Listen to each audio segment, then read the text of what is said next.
Hello, hello. Hello. Welcome back. How is it going? We haven't seen this portrait of the motel room in like Not since long time. The only other time I can think that you'd seen this is pre the fair. They use this in Leo's route. That's right. Because this is the portrait they use when you find TJ who's under the bed. Yeah. Yeah. Yeah, that's true. See, it would have been funnier if they had him hiding in the closet. I get it. It's a good joke. And then they could have opened the door and he could have been hung like with a noose. Yeah, okay. Hey, Matt. I mean that's happened in this franchise. I don't doubt you even for a second. You watched that video. I did watch that video. I know. Poor It's bud. it's too late to do a playthrough of Arches with you. Poor guy. Yeah, I know. It's fine. You can hop in on the streams though. That'll be fun. Yeah, whenever they come out, I'll try to adopt your stream schedule. I'll probably do it on like a Friday. Okay, so a time where I won't have to like be awake. Yeah, it's fine.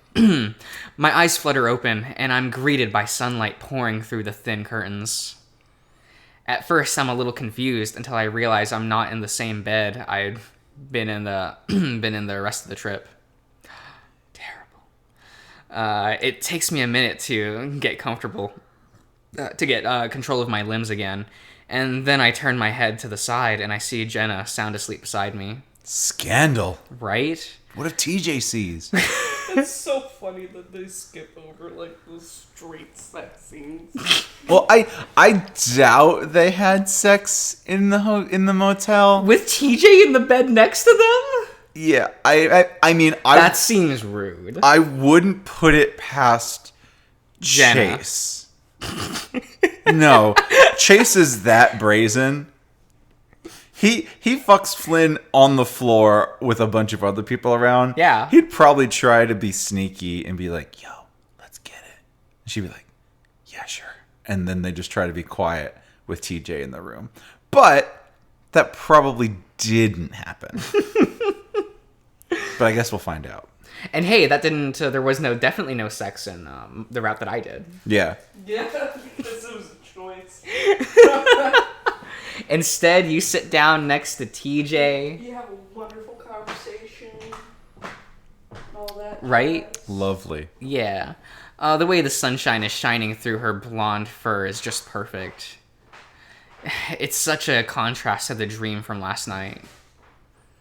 The details of which are already starting to fade, but some of the imagery remains.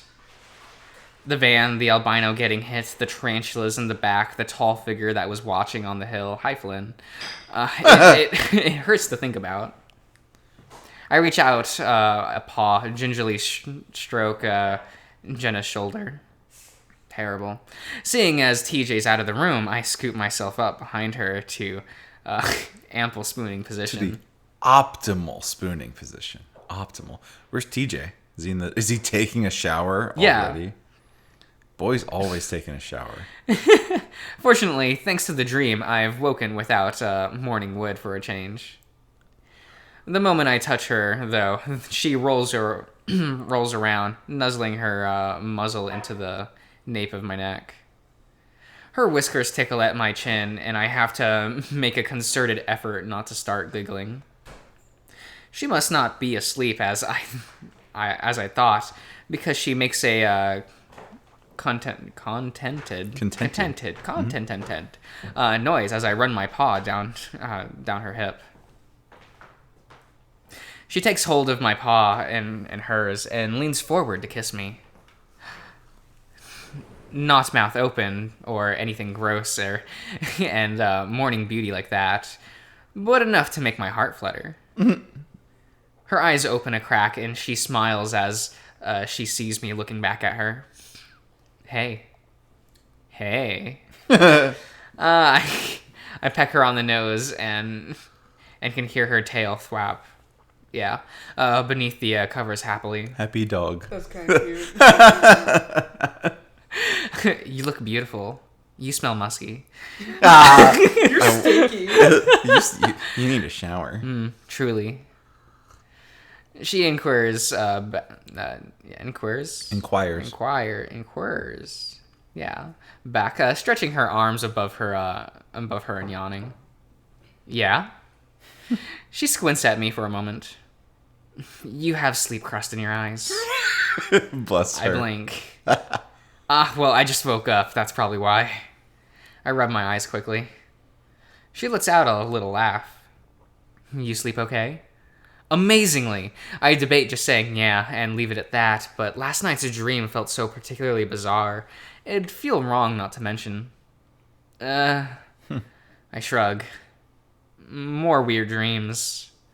Had one where I simulated got hit by and run over someone with a van. Like the perspective switched back and forth. Oh, that's weird. At least it's not the reoccurring shadow you dream. Oh yeah, definitely. I'd much rather get hit by a car multiple times than seeing myself. Without my goatee, disgusting. Seeing myself in the mirror is tough enough. I don't need to see that when I sleep. Chase, please. You're not that ugly. Yeah, you're pretty ugly. I frown. You have a wonderful way of making your reassurances simulate simultaneously a slight put down. Do I? Yes. I'm being negged. Oh, shut up. I hate when you guys do that. I'm just teasing you, Chase. I mean, but your teasing got, like... arguably got Chase and Leo broken up. They were probably going to break up anyway. But still. I mean, I was just teasing. It made it happen in a very bad way, but facts. Trying to rate someone's physical experience has always been hard for me. You rate it on a 0 to 10 scale, 10 being Leo, and 0 being TJ. And damn. Or, you know what? I'll give TJ the benefit of the doubt. 0 is Julian. Wow. I mean, facts though. Julian's ugly as shit. Especially when you're covered in eye gunk. Bah, oh, come on. I'm gonna wipe it on you. Okay. Her face crinkles into a look of repulsion. Oh, gross. I pull her body close to mine, our chest pressed together. This softens her scowl a bit. You know, I keep dreaming about my grandmother. Really? Yes, it's strange. Especially from the one from last night. She pauses. I wait, looking at her expectantly. I was younger and in my bedroom back at my parents' place. Well, it didn't look like my bedroom, but everything was kind of hazy, but I could hear the old water heater in the corner. I was being read a story from one of those children's books with the golden spines. You know the ones, right? I nod. Oh yeah, wow. I hadn't thought of those in ages. Oh, the golden books. Yeah, probably. Yeah. Yeah. My parents used to read them to me all the time when I was little. Couldn't fall asleep without them. Good taste. Right? Oh, I can't recall even ever being read a story outside of school, so that's why it was a bit unusual. Who was reading the story to you then? Flynn. Hold on, I'll get to that in a second. The story was a fairly basic medieval fairy tale, with the king having been eaten by a dragon and a brave warrior venturing out to slay the beast. Despite it being a story I was being told, it was kind of like I was watching it all happen for real, like on a TV. The warrior travels a great distance to confront the dragon, but then they finally find him. They falter. Inside the dragon's lair, the warrior finds a baby dragon, whom the big one was trying to protect. The king had wanted the dragon dead, stating that they were all monsters, uncaring devils. But after seeing the big dragon protect his young, The dragon warrior knows this is not the whole truth and spares the dragon. Huh, noble guy. It wasn't a guy chase. Come on. Be progressive. In fact, I believe it was my grandmother. She's powerful. The one you told me about? Yes. How do you know that? Jenna's, you're just knocking things over. I'm sorry. Jenna's brows furrow slightly as she thinks. I'm not sure exactly. At the time, it felt implicit, obviously. Like, who else could it be? So, warrior grandma doesn't kill the dragon, and then what happens? Her gaze shifts as if searching for something fleeting. I don't think anything happened. It just sort of a hard cut back to my bedroom. I could see the sun just starting to rise through the window, the sky still orangey and red. You know, like how it gets during a drought when there's lots of dust in the air. Despite all this, the room looked even darker. I couldn't see who was reading the story to me, just that they had big, red eyes. Flynn. Is it Flynn? I don't know. Like, Flynn himself has red eyes. I mean, spooky red tall Flynn. He doesn't have eyes, though. I mean, she said, is it red eyes or I guess she didn't say holes. Yeah, that's always how it's... Always how it's Because Flynn described. does have red eyes. Yeah. Because they mentioned that in Leo's route. Who else has red eyes? Samuel. That's true. Interesting. I wonder what Sammy boy is doing reading a story to baby Jenna. Or it's someone else. I don't remember the eye colors of every character. So. Valid. And then I woke up. The last part sounded familiar for some reason, but I'm having a difficult time remembering why. Wow. Jenna looks slightly embarrassed with herself. Fussing with her head fur as she sits up some. Discussing dreams can be a great way to help discern internal stressors in one's life. Her tone is slightly defensive, the Fennec using words way too fancy for this early in the morning. You know, she definitely can be both the smart one and dominant one in this relationship, though. I definitely see why she likes the perks of this. Yeah, she doesn't have to work very hard to be, the better in the relationship. He's easy. He is easy. I can see why Kudzu likes him. He's easy and simple. Right? I don't think Chase is simple. Well, he's complicated in some ways, but simple in others. I don't know. He feels like I feel like it would be annoying because he's the person that sits there at a restaurant he's been to and is still looking over the menu trying to figure out what to order. Even though we know he's going to order the same thing. Yeah, he's going to order the chicken tenders. And yeah. I feel like that. It's very specific, but I understand 100% what you mean.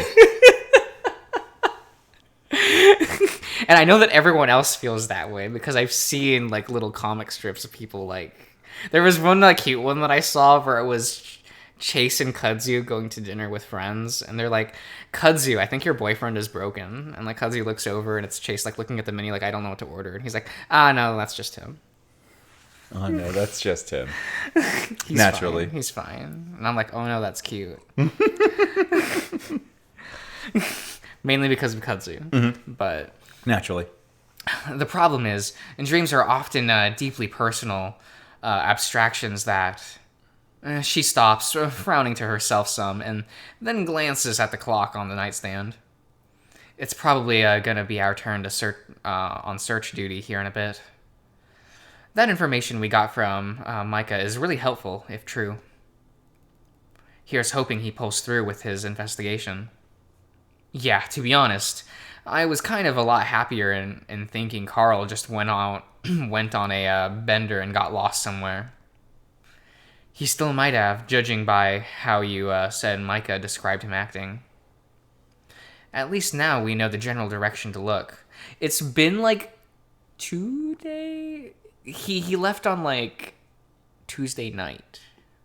It's Friday now. So it's Friday. So he would have been lost for Wednesday And Thursday. So would that count as 2 days or 3 days? he left on Tuesday night. Yeah, or like midnight. Yeah. So so Tuesday night that'd be Wednesday, Thursday. Now we're on Friday. Yeah, he's been missing for 2 whole days. Yeah. Right. I look at the neatly made bed on TJ's side of the room. He had initially given us a bit of a strange look when I mentioned I was going to bunk with Jenna tonight. So he was upfront about it. Yeah. That's good. I can't tell if that's because he was curious about our relationship or offended that I was wasn't sleeping with him. To clarify that, he didn't snore just in case. Jenna's phone vibrates beside us as she and she lets out a slight sigh, clearly comfortable and not wanting to move. If I had longer arms, I'd grab it for you. Oh, such a gentleman. Don't worry, you're plenty long, Chase. Pushes him over so that he's in arm's reach. You do it. You do it. She winks at me before rolling over and grabbing her phone. I stare ahead with the biggest goddamn grin on my face. Oh, haha. She complimented his dick. Mm-hmm. Good job. Definitely one of the better ego boosters I've received in recent years. Good for you, Chase. I mean, Leo probably would compliment you. I don't know. Oh, he seems like he would be like... Wow, nice dick, Chase. Well, yeah, he'd be like, no, it's fine. He'd be like, nice... Whoa, nice cock.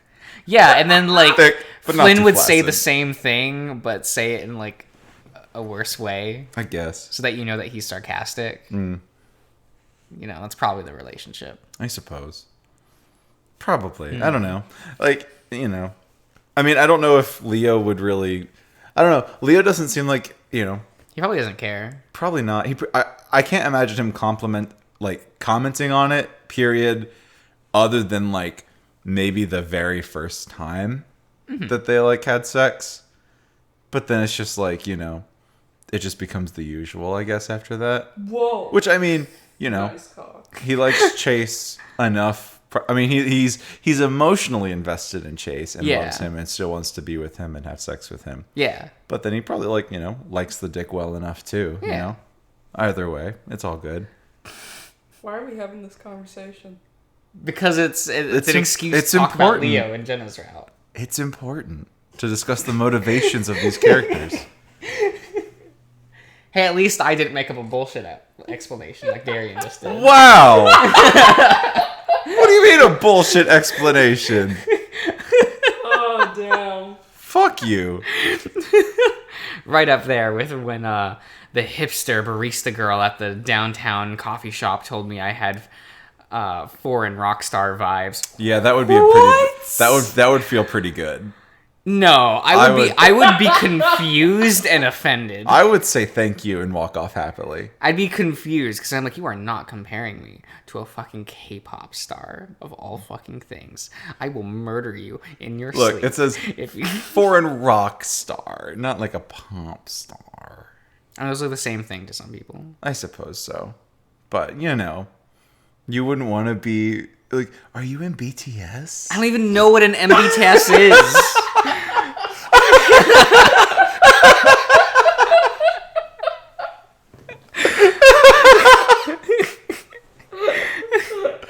Oh no! And then when I see a picture and they're like, so this is BTS and this is Monster X, and I'm staring at them and I'm like, these are the same image.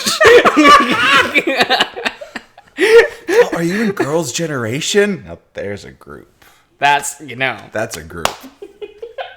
Let's go. That's a group, brother. Yes, sir. Yes, fucking sir. I don't understand the K-pop scene. I don't They really all either. like sound the same. They all look the same, and like that's not me being like that's more. It's manufactured to be that way because they're aiming towards like a very specific stuff. I get it, but like it's too big for how shallow it is. Well, I mean, it could be, You might it's step on some toes, buddy. it's just with how Oh, I big know. it is here. Yeah, I know. It's just with how big it is here in the States, Dude, it's like big everywhere. What are you talking about? I don't know. I may just not be as plugged in. I don't hear people in Brazil talking about it, but that just is because I don't. Yeah, talk but to it's people from there. It's Brazil. also big in Asia. I do Right. find it strange, and I don't like. Sometimes I see people retweeting just gifs of these people just doing things, just I don't know, being normal people. Yeah, and then, they're like, "Oh my god, they're so hot. Yeah, and I'm like, Marry me." And I'm like, you I know, don't, like them I don't eating understand. or just sitting there and they're freaking the fuck out, and I'm like, okay, Yeah, I don't understand. yeah, it's interesting. There's a it's like they almost yeah. is. Like the marketing is very clearly effective, but I don't understand why. I don't want to. It's just it's like they don't look at them as people. I mean, it's It does feel that way. Yeah, These are yeah. objects to be fawned over. Yeah, it's celebrity culture, but on a different level. Yeah. Which I get. it's almost like they look at them like puppies. Ooh, yeah. Yeah.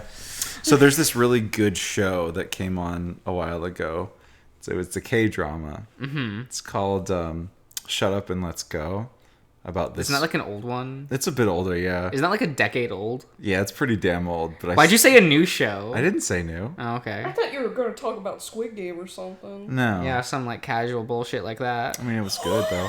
But anyway, Oh my god! but like you kind of get a little bit of insight into like, a bit of how the culture was at the time as far as like fan culture for Korean musicians. Yeah. I think it's It's interesting. always been weird. I just really like that show because there's so much drama and the music's really good. All Asian dramas are full of drama. Have you ever watched Kamen Rider? I have watched Kamen Rider. There's so much drama. It's pretty good. Every episode is just like, oh my god, I didn't realize I was watching a fucking soap opera. What do you mean?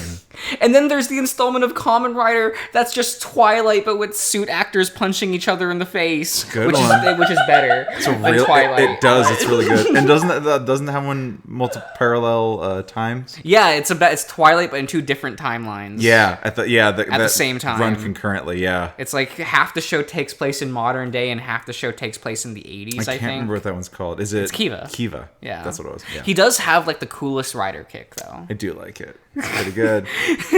Where he does the rider kick and then it shows the imprint of his logo on the ground afterwards. Damn.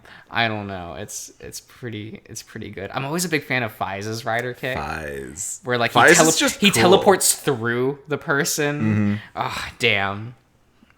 Everyone go watch Kamen Rider Blade. It's objectively the best series. What about O's? Kamen Rider Blade is objectively the best series. Please ignore how bad the first 14 episodes are. I swear. Hey, that's an easier sell than, oh, you just have to make it through the first 60 episodes of Yu-Gi-Oh! Arc 5 and then it gets good. No, that's Zeal. Zeal. Whatever. Which is a harder sell than Arc 5. What? Zell is a harder... It's if you showed the cast between Arc 5 and Zeal... And someone was going to be like, if you had to sit through 60 episodes of either of these, which would you prefer? People would probably say Arc 5. Okay, Megan. What? What do you think of this main character design? It's something. It's something. He's an adventurous boy. He looks like he has daggers for hair. His hair could cut the shit out of you. I like to think, like, if he wanted to, he could just run up to his opponent head first and murder them with his antlers. And then- oh my god, that's really good. It's funny. Where's Arc V? Arc Yuri. That's not what I want. Or do you prefer Mr. Tomato Head? Mr. Tomato Head is better designed. A little bit better. a little bit better? Or do you prefer Mr. Banana Hair to the side over here? Who it's the same person, just in a different it's just in an alternate reality. Okay. These are the same boy. But they're all from different realities. Okay. Oh yeah, if you don't know, Arc 5 is a dimension-hopping war drama about circus performers. Okay. It's really good. That's cool, I guess. I don't know who comes up with these ideas, but I'm here for it. Oh my god.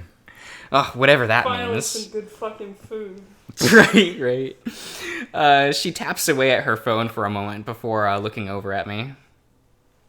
I'm gonna meet up with TJ down at the diner for breakfast. Some eggs and bacon sound amazing to me right now. I'm usually not the sort of person who gets hungry as soon as they wake up. Same. Yep. But that does sound pretty good. No. Yeah, with some jam and toast, too. Now you're talking. She gives my rump a little pat, and my heavy tail thuds against the mattress. I know you took one last night, but I should probably take a shower first. Gotta, get all the eye goop off of me. That's so offensive to you. Oh, she's gonna offer for them to take a shower together. Oh. She cants her head in my direction, setting her phone down. Thank you for being so considerate to those around you, Chase. We appreciate it, truly. I grunt idly and slide myself off the side of the bed. I'll meet you down at the diner. Gonna walk down there this time. She actually didn't. That's amazing. Right? The receptionist been kind of weird this morning, but I'll text TJ your order. Thank you. I give her a little thumbs up, and she smiles, leaning over the edge of the bed to begin rifling through her suitcase. When I step out, about 20 minutes later, I notice that my phone is flashing with the new notification light. I click it and notice a new message. It's Micah. Your BF is fucking shit up, hitting Clint. Get down here to Jasmine Street now. Oh shit. God damn it, Leo. Story of my life. I'd sent out a big group text last night, updating the group on what happened with Micah. Everyone got back to me except Leo, who never responded. It showed that he'd read the message though, so I didn't question it at the time. Read at 5 a.m. Mm-hmm. Yup. I quickly grab my keys and head out. I make sure to park at least a quarter mile down the what? Look at this face. He's wearing a hat. That's not a face. He's a little face It's a little sign. wearing a tall hunting Oh hat. my god. Sorry. Why? From there, I make my way on foot, huffing my way down the gravel road. As I fast walk, I notice that there are little puddles everywhere, but there was no rain last night. At least, if there was, I was sleeping too deeply to notice. I still can't practically smell the smoke of the bonfire from yesterday as I draw closer. I imagine they probably let it burn down to ash last night. That group not seeming like the fire safety type. Oh, fuck you! A voice cracks through the silence, past a burnt-out trailer down in the valley. It's shrill and raspy, and a violent clash that sounds like garbage cans getting knocked over soon follows. It's unmistakably Clint. Oh, Clint. There's another voice that follows, this one lower. It's quiet and threatening, but I can't quite make out who's saying it.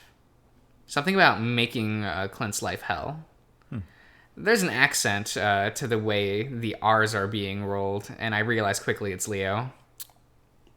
His English always gets worse when he's emotional. Oh, do I have to roll my R's when I talk? No. Okay. I creep up beside a shed full full of what looks like copper tubing? Tubing. Tubing. Wondering if it's too late to turn back. Peering around the corner, I can see Clint knocked on his ass. A can of half-eaten beans spilled over over his crotch. My beans. That was like his food for the next week, Leo. Like, for real. He had to ration those. Right? He's almost completely covered in trash. Jeremy's already next to him, holding his arm and looking like he's about to start bawling. No sign of Micah or Heather, though. Where is he, huh? You gonna tell me? Eat shit. I don't know where your fucking friend is. That's bullshit. Leo snaps back. Clint, flinching some as he finds himself further down the trash can he knocked over earlier. A hypodermic needle is dinging from the thigh, probably poking him through his jeans. He doesn't seem to notice, eyes flickering around wildly as if searching for something. You won't be so loud soon. Leo growls, tail raised and bristling. It's strange to see him flash his teeth like this. Leo getting truly angry was always a rarity growing up, the wolf usually being the one trying to pacify everyone else. Whatever his reason, he is not having any of Clint's shit today. He snatches the ringtail by the scruff of the neck, Clint thrashing for a second before Leo tightens his grip. Jeremy looks up at the two of them, his eyes like saucers. I know you all tried to rob Carl's place, but it didn't work, huh? Carl got spooked and ran off, and you said you were going to handle him. But how'd you handle him? Something like how I'm about to handle you if you don't tell me? God damn it, Leo. There goes Micah's cover. So much for trying to do this the subtle way. I feel like I should step out from my hiding spot and say something to intervene, to do fucking anything to stop this before it escalates. Oh, do I get to pick? But I just stand there, saying and doing nothing. As you do. Right? Clint writhes just enough to clutch at Leo's wrists, his long, unkept fingernails digging into the white fur. I didn't see him, I swear. I ain't seen him at all, not since last week. Oh, we ain't done none of that robbing shit from his place. His house is fucking cursed. His bulging eyes shift to Jeremy, as if waiting for confirmation from the chubby fennec. He's met with only silence. Leo's nostrils flare, shaking his head. You know what happened. Fuck. I know you know, goddammit. Don't lie to me. You don't know shit. Sounds like someone's been lying to you, and I think I know who. This is clearly not what Leo wants to hear. Jowls pulled back and exposed more of his teeth in a silent snarl. I need to find him. I need to fix this, and you two sacks of shit are gonna help me. The wolf throws Clint back down atop Jeremy, the two colliding with an audible thud. Jeremy yelps, clutching his arm again. Leo must have really heard it earlier. Psst. There's a sharp whisper from the broken-down RV to my left. Through the dusty, broken window, I can see the familiar outline of a pair of ridiculously large ears. Micah. I crouch down, clutching my tail in my paws so it doesn't flop around behind me. Quietly, I make my way to the door and step inside, careful not to step on any broken glass on my way in. The smell inside is awful, and despite the arid climate, it's surprisingly damp and moldy in here. Micah hunkered down behind an overturned cabinet. Glancing briefly at me before returning his gaze to the scene unfolding outside. I'm fucked. He mutters. And so is your friend. All thanks to him, of all people. Micah points to the wolf outside, whose Focus of attention has shifted to Jeremy now. I didn't know he would react like this. I whisper back. Yeah, I thought you were just gonna call the cops on me. Didn't expect this from the Goody Two Shoes Echo Gang. Micah frowns deeply, and I notice a heavy pipe wrench clutched in his small paw. Whoa, are you gonna try hitting him with that? Micah swallows.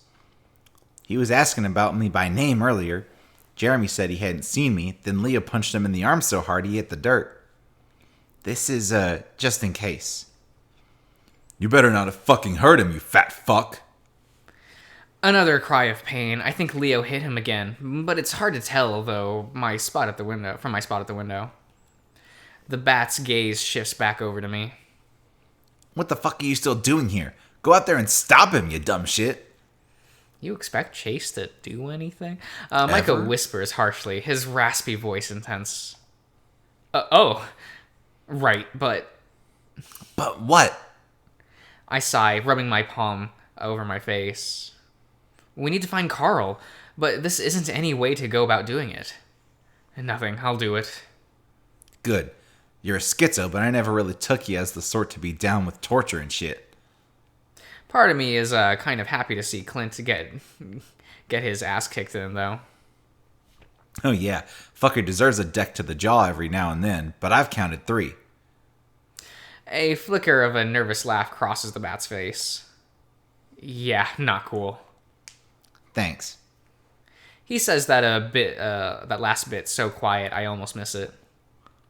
The bat's already back to smushing his nose against the dusty window, trying to get a good look at what's happening. His brow furrows. Wait, where'd he go? His ears perk and his yellow eyes widen. Oh, piss. It takes me a second, but I hear it too. Footsteps. And they're getting closer. Oh, shit. Michael scrambles to the back of the RV, opening the half-busted bathroom door and jamming himself inside. Don't let him see me. What? Oh, shit. It's just Leo. Calm down. It's calm, reasonable Leo. It's fine. It's fine. I take a deep breath and make my way to the door of the RV, pushing it open. It proceeds to promptly fall right off its rusted hinges, landing in the dirt below. Leo stands there about 5 feet away. His look of anger shifts to surprise. Chase? Fuck, what are you doing here? I'm not sure what to say. Behind Leo, I can see Clint and Jeremy slumped against the side of the mobile home. I decide to turn the question back to him, swallowing back to the lump that had crawled its way up my throat. Me? Me? Yeah. Leo, what the hell are you doing here? We had a plan. Yeah, well, so do I. I'm gonna fix this, and you don't have to worry about a thing, okay? Leo, we're in this together. We're not kids anymore. Look, I know you've been away a while, yeah?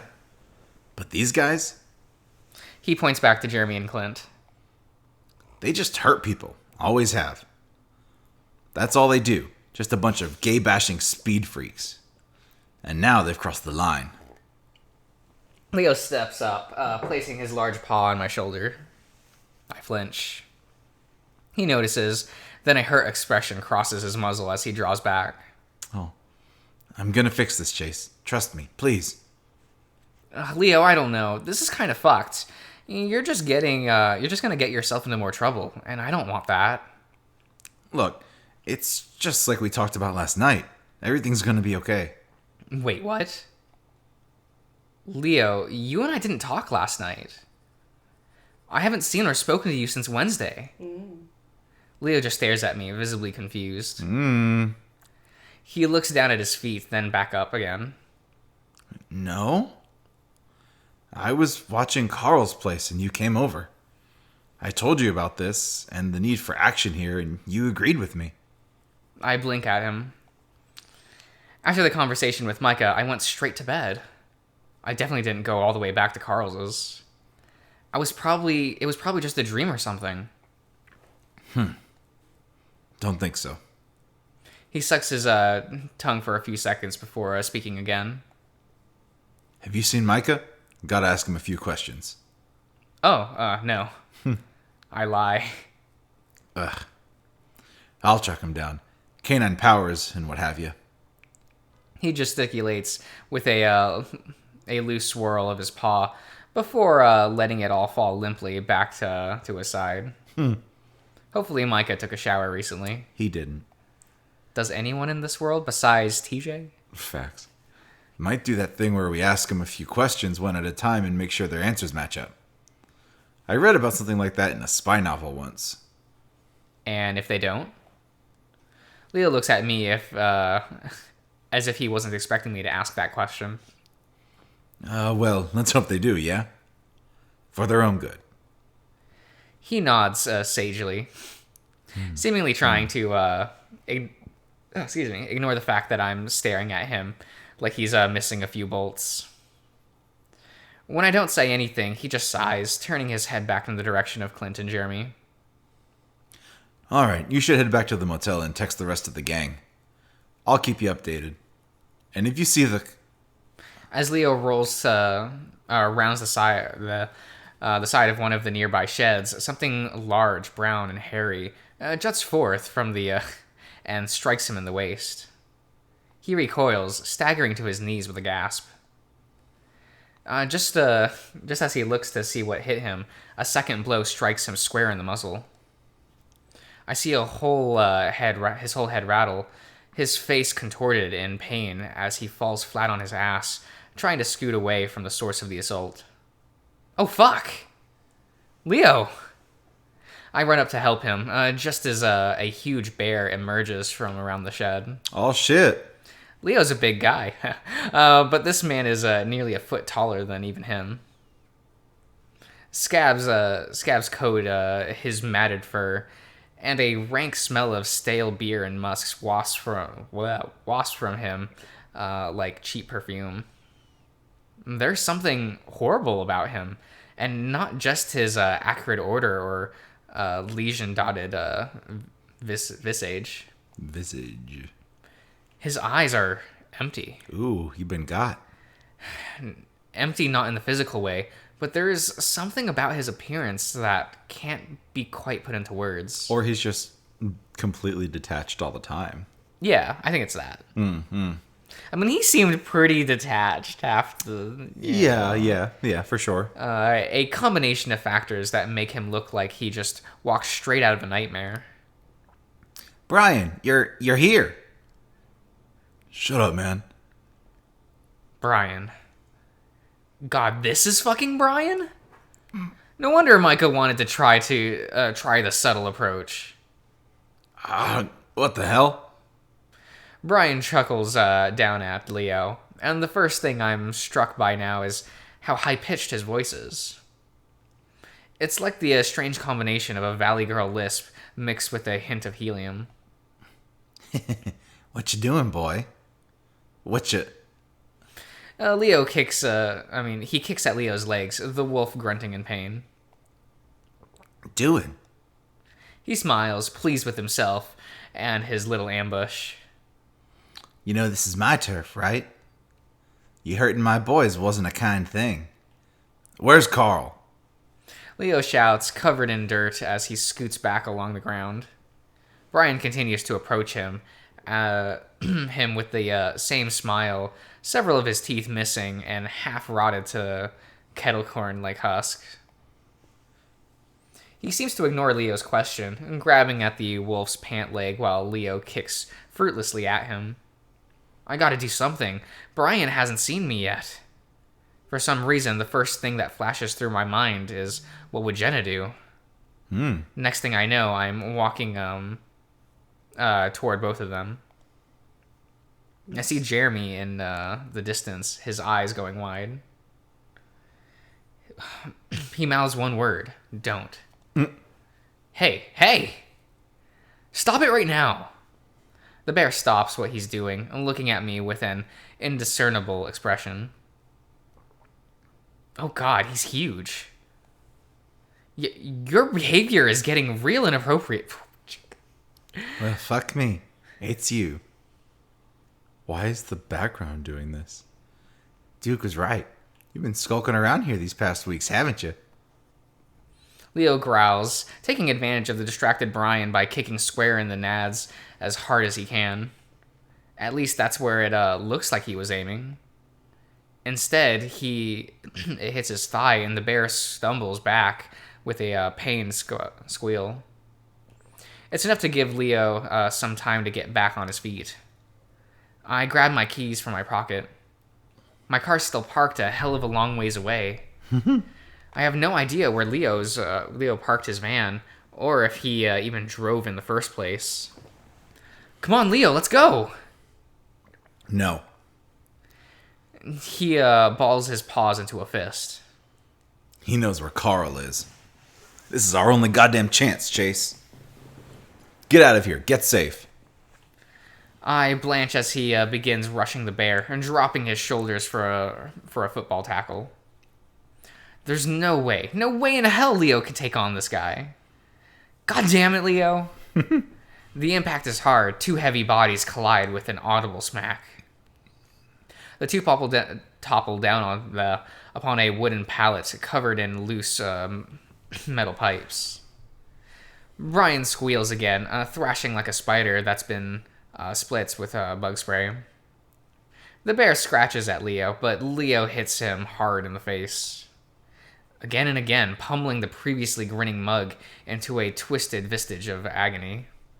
Brian's squeals turn to outright screams like he's gone completely feral. Jesus, Leo! I said go! Brian jerks forward, sinking his yellow teeth into Leo's shoulder. The wolf's eyes go wide for the shock of the pain. It's stunning him still as he's held within the bear's jaws. He tries grabbing at his gnarly muzzle, but the bear only clamps down harder.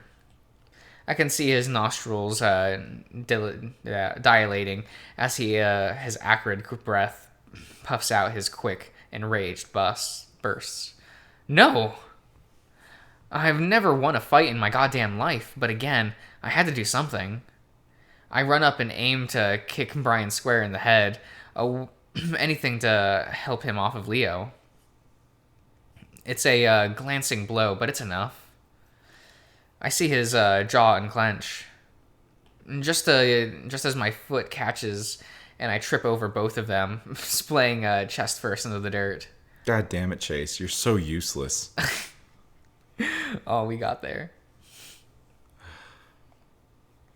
Leo's gonna owe me so many beers after this. I cough up spatters of dust and dry grass rolling over onto my back. I see a flash of flare and there's another couple of thuds. Then those eyes again, the empty ones. Brian's leering over me now, his face puckered like he just sucked on something sour. Leo's rolled over on his side, retching as he clutches his guts. He must have gotten socked in the stomach and hard. The bear says nothing as he places his two large paws around my neck. His expression doesn't so much change as it cracks into an increasingly wide smile. Are we gonna go back to the table? Then a knee on my chest. I can't move. I can't breathe. My heart begins to race, feeling my own pulse begin to throb. I can feel his thumbs dig around where my jugular is. I gasp for breath, blood vessels beginning to pop. My eyes feel like they're about to squeeze out of my head. He knows what he's doing. So do you. Get away from him. Oh, thud. Leo slams his whole body weight into the bear again. It takes his force to budge him, but once he's down, he's stunned for a while. I gasp for breath, clutching at my neck and scurrying back behind Leo. Brian's on his paws and knees now, panting with sick, wheezing breaths. Leo scrambles up to his feet and kicks the bear in the ribs. He barely nudges, but Leo keeps at it, striking after strike. He's just a big meat wall. Yeah, he is. He's swearing under his breath. A sting of words in his native tongue follows forth in between gritting teeth. I'm still having trouble catching my breath, my whole head throbbing and lights popping in front of my eyes. Brian yanks on the cuff of Leo's jeans and pulls the wolf down with him. He crawls on top, taking Leo's head in one meaty paw and banging it against the ground. I can see him squeezing down, the wolf desperately flailing to get him off. He reaches for one of the pipes on the nearby pallet, but Brian catches him before he can get a hold on it. The bear pins both of his wrists above him, grinning in a sort of hazy rage.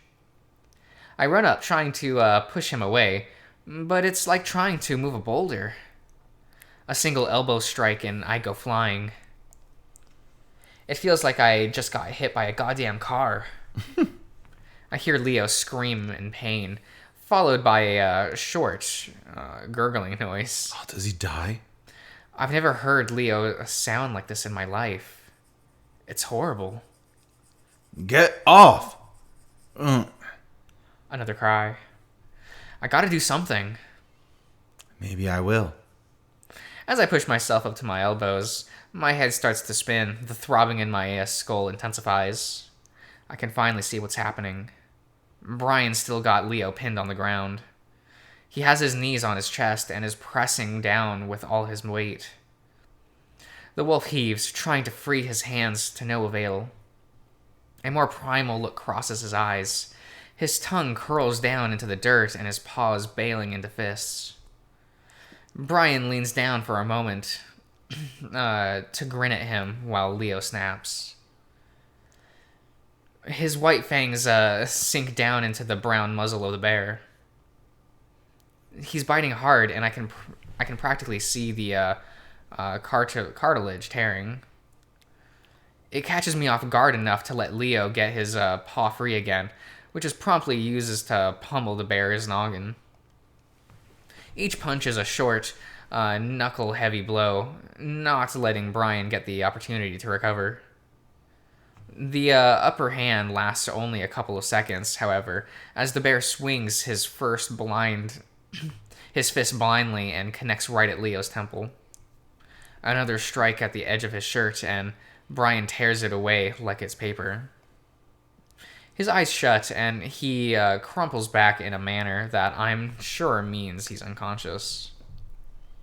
But he keeps moving, pushing himself out from under Brian and keeping to crawl away. Come back here, boy. The shout is loud, and Leo begins to crawl faster. Just as he pushes himself to his feet, Brian tackles him back onto all fours again, hitting him in the back of the head. Once he's stopped moving, Brian pushes his face into the dirt. He rests his chest against Leo's back, breathing heavily back down his neck. Fuck off. Leo's eyes begin to dart around rapidly as he realizes what's happening. The emasculating position is very much intentional. Two paws come down and grasp around the back of Leo's neck, huge fingers pressing down on his airways. Stop! I cry out, my voice hoarse. I push myself back up from what feels like the 100th time. I can get to the pipes on that pallet. Maybe I can stop this. I take one step and nearly collapse. What the hell happened to me? I close my eyes for a moment, trying to catch my breath. That's when I hear the sound of pattering little feet scampering across the topsoil. Take this, bitch. Bam! The heavy metal of the wrench strikes Brian in the muzzle right as he turns around. A spray of blood splatters both Brian and that bat, the bear hobbling back before roaring in agony, two teeth falling from the front of his maw.